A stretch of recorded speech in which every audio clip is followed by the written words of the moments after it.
The storm had been building for hours, turning the atmosphere of Kepler 442b into a churning mass of violet clouds and electrical fury. Lewis had seen storms before, back on Earth. Back before the colony ship Perseverance had dropped him on this god-forsaken rock with nothing but a prefab shelter and a promise of relief supplies that never came. He sat inside his reinforced habitat, listening to the wind howl like a living thing. The shelter's walls groaned under the pressure, but they held. They always held. Human engineering, he thought with a grim smile, built to last even when everything else falls apart. The motion sensor pinged.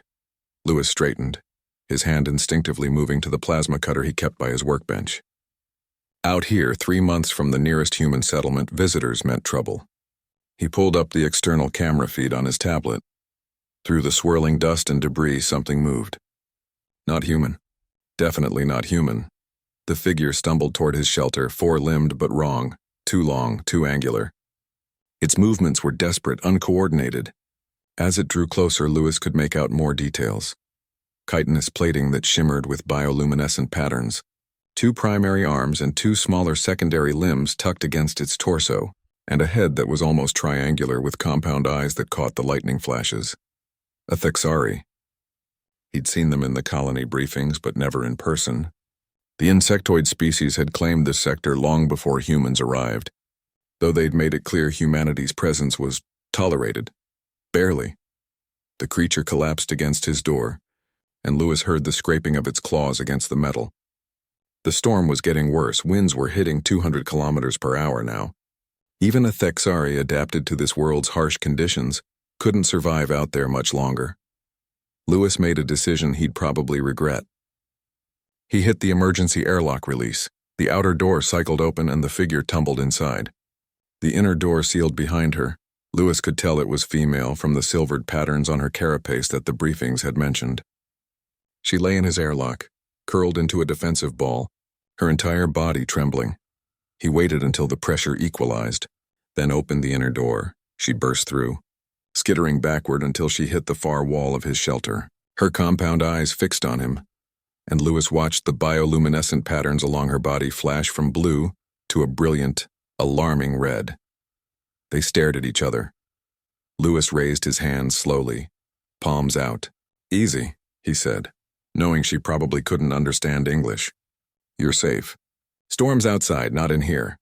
The Thexari, he decided to call her Orla because she looked like an Orla, remained frozen. Her mandibles clicked rapidly, a sound like chattering teeth.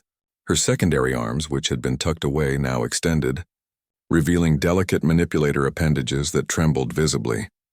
Lewis had read that Thexari had exceptional hearing and could detect the subtlest vibrations. He kept his voice low and steady. "I'm going to move now. Just getting a blanket. You're in shock." He moved slowly toward his storage locker. Orla's eyes tracked every motion, her body coiled like a spring ready to explode into action. Lewis pulled out a thermal blanket, the kind designed for human use but adaptable. He held it up so she could see it, then carefully tossed it toward her. It landed a meter away. Orla stared at it, then at Lewis, then back at the blanket. After a long moment, one of her primary arms extended and pulled it closer. She wrapped it around herself, and Lewis noticed her bioluminescent patterns slowly shifting from red to amber. "That's better," Lewis said.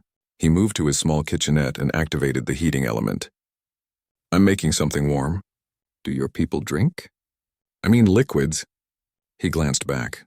Orla hadn't moved, but her eyes were now scanning his shelter, the human technology, the strange furniture designed for bipedal anatomy, the pictures he'd pinned to the wall of Earth, of forests and oceans she'd never seen.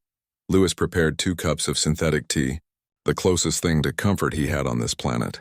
He placed one on the floor between them and retreated to his chair with the other. Minutes passed. The storm raged outside, shaking the shelter's foundations. Inside, human and alien sat in silence, then Orla moved. Her primary arm reached out, surprisingly dexterous, and grasped the cup. She brought it to her mandibles, which opened to reveal a surprisingly delicate mouth structure. She sipped tentatively. Her patterns shifted to a soft green. Lewis smiled. "Good, right? It's not much, but..." The lights flickered. The storm had found a weakness in the power conduits. Lewis jumped up, moving to the electrical panel. Behind him he heard Orla's sharp intake of breath, if that's what Thexari did, and the skittering of her legs. "It's okay," he said, working quickly. "Just need to reroute power. This whole place is held together with determination and spite." He pulled a panel open, revealing a mess of wiring that would make any engineer weep. But Lewis had learned to improvise. 3 months alone had taught him that. He bypassed the damaged circuit and rerouted through the backup system. The light stabilized. When he turned around, Orla was standing closer. Much closer. In the better light, he could see the intricacy of her carapace, the way each plate fit together like organic armor. Her compound eyes studied him with an intelligence that was unmistakable. She clicked her mandibles. And this time it sounded different. Deliberate, almost like she was trying to form words. Lewis tilted his head. "Are you trying to talk to me?" Her patterns flashed, blue, then green, then a color he hadn't seen before, a warm gold. Her secondary arms moved in what might have been a gesture of gratitude. "You're welcome," Lewis said softly. "That's what we do. Humans, I mean. We survive, and we help others survive too." The storm would rage for another 6 hours. In that time, Lewis and Orla would sit together in that small shelter, two beings from different worlds, separated by biology and language but united by something more fundamental. The recognition that survival was better shared than endured alone. When dawn broke over Kepler 442b, painting the alien sky in shades of purple and gold, Orla would leave. But she would return 3 days later with others of her kind, and she would bring them to the human who had opened his door when the storm came. Because she had learned something that night, something she would tell her people in the clicking, musical language of the Thexari.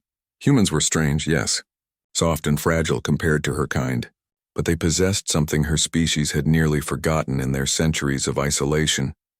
They possessed kindness, and in a universe as vast and cold as this one, kindness was the rarest element of all.